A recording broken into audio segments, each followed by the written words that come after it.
Breastfeeding and sleeping all through the night for moms are parallel lines and they can never meet. I will explain. As far as your child is breastfeeding, your child will definitely wake up in the midnight for food.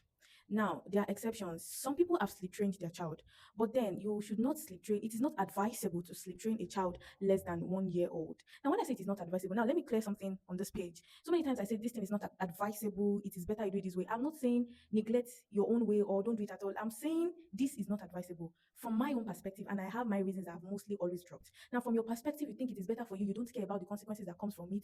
Then it is fine. Also, things work separately and differently for everyone. So we should learn to understand that. And the fact that it is not going to work better for you doesn't relegate that idea, neither has it made the idea useless for somebody else that it is going to work for. I just want to clarify that. Now, going back to sleep training your child. Now, sleep training your child is not advisable for a child less than 1 year old. Now, let's now go to above 1 year old. Now, when your child is above 1 year, you can sleep train if you want to. But if you have not sleep trained your child and you are still breastfeeding, whether it is below 1 year child or above 1 year old child, you can't really get to sleep well at night.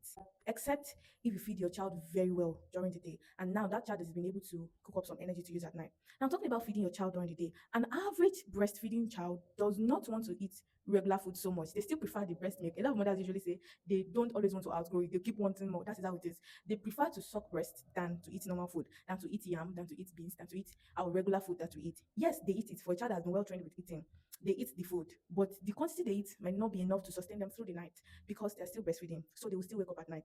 And one special thing about breastfeeding is it is made in a way that it digests so quick in the tummy of the baby. So most of the times, give it a 2 hour interval and at most a 4 hour interval, your baby is awake to feed. So as long as you've decided to keep breastfeeding, stop worrying yourself everywhere. How do I make my baby sleep at night? You don't need to worry about yourself about that sleeping at night. Just make sure that when you wake up, you go back to sleep when your baby is done feeding at that midnight. That's the best rest you can get. And after the whole breastfeeding period is done, maybe you're doing 1 year, maybe you're doing 1 year and 6 months, maybe it's 2 years, 3 years, whatever number of years you're doing, then you can have your proper rest. If your baby is really eating well, there's possibility that the baby will sleep at night. Like I've seen people who feed their babies porridge and they will eat it to stupor. They are very full and then they sleep at night. Now